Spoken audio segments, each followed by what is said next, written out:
ഇന്ന് നമുക്കൊരു ball grape juice എങ്ങനെയാണ് ഉണ്ടാക്കുന്നത് നോക്കിയാലോ.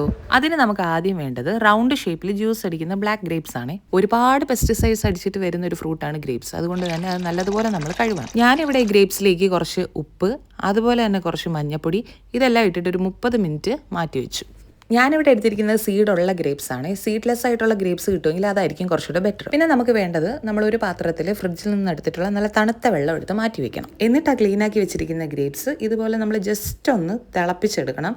അതിൻ്റെ തൊലി ആ ഗ്രേപ്സിൽ നിന്ന് ഇങ്ങനെ മൊത്തത്തിൽ വിട്ട് വരുന്ന പരുവാകുമ്പോഴത്തേക്കും നമ്മൾ അതിനെ കോരി സെപ്പറേറ്റ് ആക്കി നേരത്തെ എടുത്ത് വെച്ച ഐസ് വാട്ടറിലേക്ക് മാറ്റണം. എന്തിനാണ് ഐസ് വാട്ടറിലേക്ക് മാറ്റുന്നതെന്ന് വെച്ചാൽ കൂടുതൽ ഈ ഗ്രേപ്സ് ഇരുന്ന് വെന്ത് പോകാതിരിക്കാൻ വേണ്ടിയിട്ടാണ്. നമ്മൾ വാങ്ങിക്കുന്ന ഗ്രേപ്സിനെ ഡിപ്പെൻഡ് ചെയ്തിരിക്കും അത് കുക്കാവാൻ വേണ്ടിയിട്ടുള്ള ടൈം. എൻ്റെതിപ്പോൾ പെട്ടെന്ന് ഒരു 2 മിനിറ്റ് കൊണ്ട് തന്നെ അതിൽ നിന്ന് സ്കിൻ ഇങ്ങനെ വിട്ട് വന്നിട്ടുണ്ടായിരുന്നു.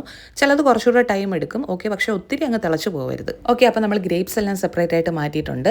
ഇത് നമ്മൾ മുന്തിരിങ്ങ തിളപ്പിച്ച ആ വെള്ളമാണ്. ഇതവിടെ നിൽക്കട്ടെ. ഇനി നമുക്ക് വേണ്ട എന്താണെന്ന് വെച്ചാൽ നമ്മൾ ഈ മാറ്റി വെച്ച ഗ്രേപ്സിൽ നിന്ന് അതിൻ്റെ തൊലി സെപ്പറേറ്റ് ആയിട്ട് മാറ്റുക. ഇവിടെ ഞാൻ സീഡുള്ള മുന്തിരിങ്ങ എടുത്തതുകൊണ്ട് എനിക്ക് കുറച്ചുകൂടെ പണിയാണ്. അതിലെ സീഡും കൂടെ റിമൂവ് ചെയ്യേണ്ടി വരും. സീഡ്ലെസ് കിട്ടുമെങ്കിൽ അത് തന്നെയാണ് ബെറ്റർ.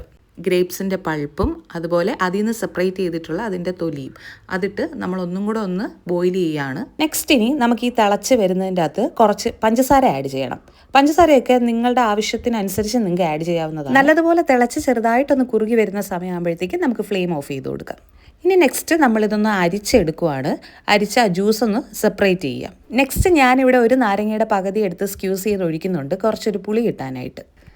ഏകദേശം ആയി കഴിഞ്ഞു. ഇനി നമ്മൾ എന്താ ചെയ്യേണ്ടതെന്ന് വെച്ചാൽ ഈ ജ്യൂസും അതുപോലെ തന്നെ ആ പൾപ്പും ഫ്രിഡ്ജിൽ വെച്ച് ഒരു 2 മണിക്കൂർ തണുപ്പിച്ചെടുക്കും. എന്നിട്ട് കുറച്ച് ഐസ് ക്യൂബ്സും കൂടെ ഇട്ട് കൊടുക്കുകയാണ്. അപ്പോൾ അടിപൊളി ഒരു ഡ്രിങ്കാണ്. സമ്മർ സീസണിലൊക്കെ പറ്റിയതാണ്. അപ്പോൾ നിങ്ങളെല്ലാവരും ട്രൈ ചെയ്യുക. Tata, bye bye.